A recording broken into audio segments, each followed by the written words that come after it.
పహల్గాం ఉగ్రదాడి ఘటనను కేంద్రం తీవ్రంగా పరిగణిస్తోంది. సౌదీ అరేబియా పర్యటనను మధ్యలోనే ముగించుకుని ఢిల్లీకి చేరుకున్న ప్రధాని మోదీ ఉన్నత స్థాయి సమీక్ష నిర్వహించారు. జమ్మూ కశ్మీర్లో తాజా పరిస్థితిని అధికారులను అడిగి తెలుసుకున్నారు. ప్రధాని మోదీ అధ్యక్షతన భద్రతా వ్యవహారాల కేబినెట్ కమిటీ సమావేశం జరగనుంది. ఇందులో కీలక నిర్ణయం తీసుకునే అవకాశం ఉన్నట్లు తెలుస్తోంది.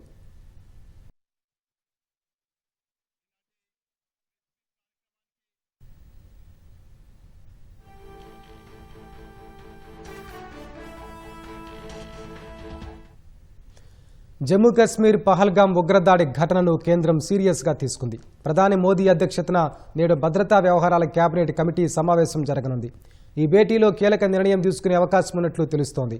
నిన్న సౌదీ అరేబియా వెళ్లిన ప్రధాని మోదీ ఆ పర్యటనను అర్ధాంతరంగా రద్దు చేసుకుని ఈ ఉదయం ఢిల్లీకి తిరిగొచ్చారు. విమానాశ్రయంలోనే ఉన్నత స్థాయి సమీక్ష నిర్వహించారు. ఈ భేటీలో జాతీయ భద్రతా సలహాదారు అజిత్ డోభాల్, విదేశాంగ శాఖ మంత్రి ఎస్ జైశంకర్, విదేశాంగ శాఖ కార్యదర్శి తదితరులు పాల్గొన్నారు. ఉగ్రదాడి అనంతరం పరిస్థితులను ప్రధాని మోదీ అడిగి తెలుసుకున్నారు. ఉగ్రదాడి ఘటన గురించి అధికారులు ప్రధానికి వివరించారు. నిన్న పహల్గాంలో జరిగిన ఉగ్రదాడి ఘటనలో 2 విదేశీయులు సహా 26 మంది పర్యాటకులు మృతి చెందారు. ఈ ఘటనపై దేశవ్యాప్తంగా తీవ్ర వ్యతిరేకత వ్యక్తమైంది. ప్రపంచ దేశాలు కూడా ఈ దాడిని తీవ్రంగా ఖండించాయి. పహల్గాం ఉగ్రదాడి నేపథ్యంలో ప్రధాని నరేంద్ర మోదీ సౌదీ నుంచి తిరుగు ప్రయాణంలో ఆయన విమానం పాకిస్తాన్ గగనతలంలోకి వెళ్లకుండా మరో మార్గం ద్వారా చేరుకున్నారు. ఫ్లైట్ ట్రాకింగ్ వెబ్సైట్లోని దృశ్యాలను ఈ విషయాన్ని ధృవీకరిస్తున్నాయి.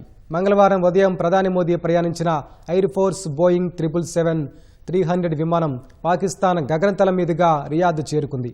అయితే దాడి నేపథ్యంలో ముందు జాగ్రత్త చర్యగా తిరుగు ప్రయాణానికి ప్రత్యామ్నాయ మార్గాన్ని ఎంచుకున్నారు. ప్రధాని విమానం అరేబియా సముద్రం మీదుగా గుజరాత్ గగనతలంలోకి ప్రవేశించి అక్కడి నుంచి ఢిల్లీకి చేరుకుంది.